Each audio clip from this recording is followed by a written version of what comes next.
आज जो मैं यहाँ पे बैठी हूँ, ये कुर्ला का एलआईजी सोसाइटी का एक मंजर आप देख रहे हैं, जहाँ की यहाँ के ये सब बैठे हुए फ्लैट ओनर्स है।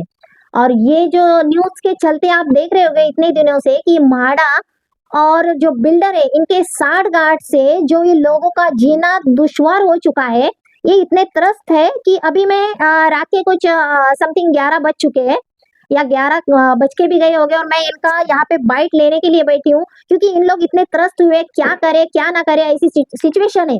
और आपको बता दूं, जितने भी लोग बैठे यहाँ पे ये सब वेल एजुकेटेड है, वेल एजुकेटेड है। इनको इनकी जो लॉज का पूरा नॉलेज है, इनको इनकी अथॉरिटीज का नॉलेज है, इनको संविधान का नॉलेज है। यानी कि ये सारे वेल एजुकेटेड पीपल्स हैं और यहाँ पे बैठे हुए, लेकिन इन पे अत्याचार हो रहा है। अत्याचार किसका हो रहा है तो हम इन्हीं से सुनेंगे। तो शुरुआत करते हैं। ये जो मेरे बाजू में बैठे हुए एक पेशे से डॉक्टर है, इनके बाजू में जो बैठे हैं ये महाराष्ट्र राज्य अल्पसंख्यक आयोग में सदस्य है, जिनका नाम है गुलाम रसूल शेख, जो कि लोगों के हक के लिए लड़ाई इनकी लड़ते हैं। जिनको हक नहीं मिलता है उनकी लड़ाई ये खुद जाके उसमें सहमत होते हैं और उनकी लड़ाई लड़ते हैं। तो देखते हैं, पहले तो हम डॉक्टर साहब से शुरुआत करते हैं। तो बताइए डॉक्टर साहब। मेरा नाम डॉक्टर अफजल शेख है। हमारी जो लड़ाई है मैम, सिर्फ ये है कि हमको हमारा हक मिल जाए, और हमारा हक न म्हाडा दे रही है, न सोसाइटी दे रही है, न डेवलपर दे रहा है। हमारी सिर्फ ये मांग थी कि म्हाडा ने 95 एक्ट के तहत हमको नोटिस भेजा था आज से 1 महीना पहले। उसके ब्याह में हम चले गए थे हाई कोर्ट। तो हाई कोर्ट ने हमसे कहा था कि 4 हफ्ते में आप एविक्शन कर दीजिए, घर खाली कर दीजिए, ऐसा एक ऑर्डर दे दिया। तो हमने कहा ठीक है सर, हम खाली कर देंगे। तो 17 तारीख को म्हाडा के लोग आए थे, जिसमें नीलेश सूर्यवंशी और कोलंबे और कामनपुरे करके ये 3 साहब थे, म्हाडा के ऑफिसर थे। ये लोग आए तो हमने सिर्फ उनसे ये सवाल किया था, सर हमारा घर तो खाली है। उन्होंने वीडियो रिकॉर्डिंग भी की, हमारा घर खाली था। हमने कहा सर हम घर तो खाली कर दे रहे हैं, चाबी भी हम आपको दे रहे हैं, लेकिन इसका ऑल्टरनेट तो दीजिए कुछ हमको। तो उन्होंने कहा कि 2 ऑप्शन है आपके पास में, चेक या ऑल्टरनेट एकोमोडेशन। हमने कहा कि हम ऑल्टरनेट एकोमोडेशन लेंगे, लेकिन ऑल्टरनेट एकोमोडेशन के लिए जब बिल्डर के लोगों को बुलाया गया तो उन लोग में से कोई नहीं आया। उनका कोई एक छोटा मोटा कोई सदस्य आया तो उसने कहा कि हम तुमको एसजीआईएल में घर देंगे, यहाँ से थोड़ा दूर पे है, 1 किलोमीटर के लगभग अतराफ में।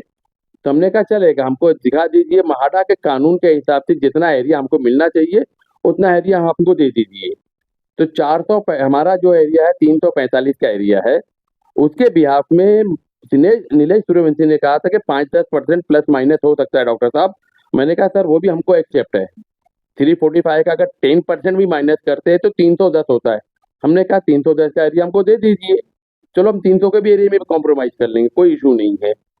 लेकिन जब हमने एसजीआईएल पे जाने के लिए बात की कि आप अपना एक प्रतिनिधि भेजिए, अपना एक नुमाइंदा भेजिए म्हाडा के ऑफिसर को, और बिल्डर का एक नुमाइंदा भेजिए, और हमारे में से 2-4 लोग चले जाएंगे, उसका एरिया नाप लेंगे। हम जब वहां पे पहुंचे, हमको तो भेज दिया गया, जिसमें पुलिस भी के सामने ये बयान दिया गया है, नीलेश सूर्यवंशी ने कहा है। हम वहां पे पहुंचे हैं एसजीआईएल कॉलोनी में।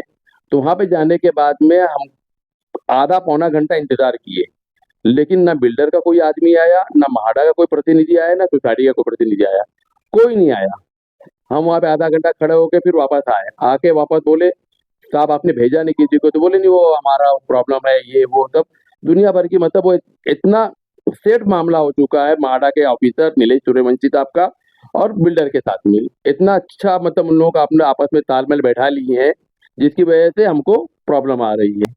जैसे आप देख सकते हैं कि म्हाडा वाले इनको खाली करने के लिए आ सकते हैं, बट इनकी रहने की जिम्मेदारी कोई लेने को तैयार नहीं है। तो ये जाए तो जाए कहाँ? तो सीधा सवाल हम आगे गुलाम भाई से भी क्या करेंगे, तो बताइए। मैडम ये ऐसा है कि इसमें सीधी सी बात है कि म्हाडा जो है इग्नोर कर रही है इनके जो हक है, हक को लेके इग्नोर कर रही है। सिर्फ उनके पास एक ही रीजन है, मेजोरिटी और माइनॉरिटी, कि ये माइनॉरिटी है, मेजोरिटी जो 51% लोगों ने कंसर्न दे दिया है, इसकी वजह से वो माइनॉरिटी को दबा देंगे और माइनॉरिटी का हक छीन लेंगे। जबकि हम लोगों को महाराष्ट्र अल्पसंख्यक आयोग माइनॉरिटी डिपार्टमेंट का यही काम है कि जो माइनॉरिटी है उसके लिए हक दिलाने का। ये हम सबको पता है कि हमेशा हर इंकलाब की शुरुआत माइनॉरिटी ही करती है, मेजोरिटी कभी नहीं की इसने। तो इसलिए माइनॉरिटी को आप इस तरह से इग्नोर नहीं कर सकते हैं। आज की तारीख में इनका डिमांड क्या है? इनका डिमांड ये है, सब में पहली बात, कि म्हाडा कैसे अपना हाथ झाड़ सकती है? अपना हाथ झाड़ नहीं सकती म्हाडा, क्योंकि प्लान सैंक्शन म्हाडा करती है, सोसाइटी को रजिस्टर म्हाडा करती है, उसको कन्वेंस म्हाडा करती है। तो म्हाडा कैसे अपना हाथ उठा सकती है? आज की तारीख में डेवलपर का, सोसाइटी का बोल रहे हैं। सोसाइटी का क्या है? सोसाइटी का वो एक सेक्रेटरी है, अमीरुद्दीन जागीरदार है उसका नाम, 25 साल से वही सेक्रेटरी है। उसने सोसाइटी की ऑफिस पे कमर्शियल दुकान बना के इंक्रोचमेंट किया है, चौकी में लिख के दिया है, पुलिस ने रिपोर्ट दिया है कि कुछ है प्रॉब्लम, इसको आप कोर्ट में जाओ। चौकी भी मानती है कि कुछ करप्शन हुआ है। डेवलपर बोलता है 79A जो म्हाडा लेती है, म्हाडा लेती है 79A में डेवलपर को, सोसाइटी को 3 कोटेशन मंगाना होता है, तीनों कोटेशन वो एक ही कंपनी के हैं। उसने खुद ने बोर्ड लगाया है डेवलपर ने। और उसके बाद पीएमसी एक अपॉइंट करना होता है सोसाइटी को, जो सोसाइटी पेमेंट करना है। ये बिल्डर पुलिस चौकी में लिख के देता है कि पीएमसी को पेमेंट मैं ही देता हूँ। स्ट्रक्चर जो ऑडिट जो होता है, स्ट्रक्चर ऑडिट में C1 की जो कैटेगरी जो डिक्लेयर करती है, वो एक स्ट्रक्चर इंजीनियर करता है, वो भी उसकी खुद की कंपनी है। ये म्हाडा को हम लोगों ने, इन लोगों ने 3 साल से बता रहे हैं। म्हाडा उसको इग्नोर करके फिर भी उसको आईओए देती है। पहली बात तो उसको ऑफर लेटर देती है तकरीबन 6.5-7 करोड़ रुपए का, वो 1 रुपया भरता नहीं है। उसकी फाइनेंशियली कैपेसिटी देखो आप। उसके बाद वो म्हाडा से एनओसी लेता है 0 एफएसआई की, उसके बाद प्लान पास करता है 0 एफएसआई का। अरे भैया क्यों 0 एफएसआई का?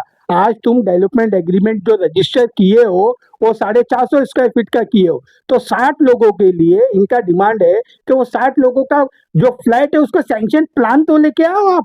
क्या इनका डिमांड गलत है? अगर वो बोलती है वो डेवलपर का है। अरे कौन सा डेवलपर? वो डेवलपर जिसपे ट्रेस पास का केस बना हुआ है इधर ही विनोबा भावे नगर में। जो आदमी ट्रेस पास है, मतलब चोर को आप खजाने की रखवाली करने के लिए बोल रहे हो। अरे बाबा उसके ऊपर विनोबा भावे नगर में अगर एफआईआर बना है तो कोई वजह से बनाई होगी ना पुलिस ने। तो उसके ऊपर हमारा, इनका डिमांड यही है कि म्हाडा इनकी ये बात को समझे कि खुद गारंटी ले लेवे, वो 60 फ्लैट जो उसने कमिटमेंट किया है उसको सैंक्शन करा के लेके आ जाए। जो प्रॉपर जो पैसा भर के जो करना है वो बिल्डिंग खाली करने के पीछे पड़ा है, ताकि ये बिल्डिंग तोड़ दे, इन लोगों को दर बदर कर दे। इससे पहले विनोबा भावे नगर में 2 ऐसे इंसिडेंट्स हुए। एक इधर ही बाजू में 50, 51, 52 ये 3 बिल्डिंग का जिसका नाम विक्रांत सोसाइटी है, उसमें डेवलपर ने इसी तरह से कमिटमेंट किया था। लास्ट में बिल्डिंग तोड़ दिया, बोला मैं इतना एरिया दे नहीं सकता हूँ, इतना एरिया दूंगा। आज 15 साल के बाद, 10-15 साल हो गया, उन लोगों को घर मिल गया अभी, लेकिन छोटे छोटे जो कमिटमेंट के एरिया से कम मिला। रीजन क्या था? पहले बड़ी बात किया, बाद में प्लान ऐसी 0 एफएसआई लेके आया, घर खाली किया, बाद में बोलता है प्लान बैठ नहीं रहा है। तो भैया हमारा बोलना ये है कि तुम पहले प्लान बनाओ, बिठाओ, उसको लॉ से उसको पास करो, उसके बाद में आप रूम खाली करो ना। कहाँ गलत है इनका? ये लोग डेवलपमेंट के अगेंस्ट नहीं है कोई भी, सब डेवलपमेंट के साथ में, खाली प्रोसेस ऑफ लॉ सही होना चाहिए। और इसमें गारंटी की बात है, जो डेवलपर इन लोगों ने, ये जो मेजोरिटी ने जो डेवलपर को अपॉइंट किया हुआ है, वो डेवलपर के ऊपर ट्रेस पास का केस बना हुआ है। तो भाई हम अपनी सिक्योरिटी के लिए देख रहे हैं कि आप म्हाडा को हम बोल रहे हैं कि आप हमारी सिक्योरिटी ले लो, और हम लोग इसके साथ में आगे जाने तैयार है। तो इनका डिमांड कहाँ गलत है? म्हाडा इनको आके कानून का गलत तरीके से इस्तेमाल करके 95A का नोटिस दे रही है कि माइनॉरिटी इसके अगेंस्ट है। अरे माइनॉरिटी है इसका मतलब क्या? वो मर जावे?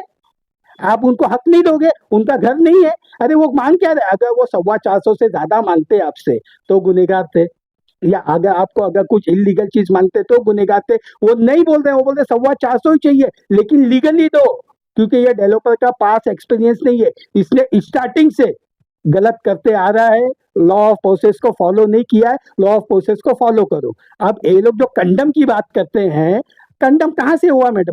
अगर हम लोगों ने 16 तारीख को इनका डेट खत्म हो रहा था, ये लोग 17 तारीख को म्हाडा के ऑफिसर को, पुलिस उसके साथ में थी, अपना घर खाली है दिखा रहे हैं, तो कंडम होता नहीं है। कंडम तो वो डेप्यूटी रजिस्ट्रार ने किया है, जिसको हाई कोर्ट ने 3 हफ्ते का टाइम दिया था कि 79A, जिसके लिए इन लोगों ने कंप्लेंट किया था कि ये तीनों बिल्डर एक ही है, ये लॉ ऑफ प्रोसेस हुआ नहीं है।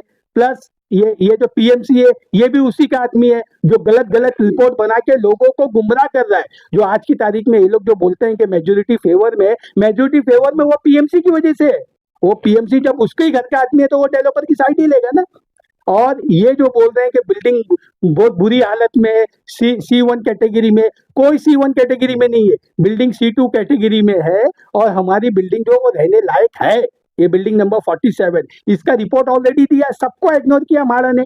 हम लोग यही चाह रहे हैं कि हम लोग सुबह हाई कोर्ट में किसी वजह से, देखिए किसी वजह से लोग है डरते हैं, लोगों को पता नहीं है कि कानून इनकी रखवाली के लिए।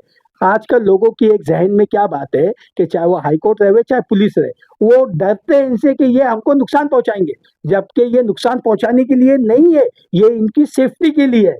तो ये जो डर है ना, डर की वजह से एक अंडरटेकिंग दे दी गई कि 4 हफ्ते, और वो अंडरटेकिंग देने से पहले उसके 8 दिन के बाद ही इन लोगों ने बाकायदा लेटर दिया है डेवलपर को कि भाई अक्रॉस द टेबल बैठ, हमको हमारी सिक्योरिटी दे दे और हम लोग आपके साथ डेवलपमेंट में जाने तैयार है।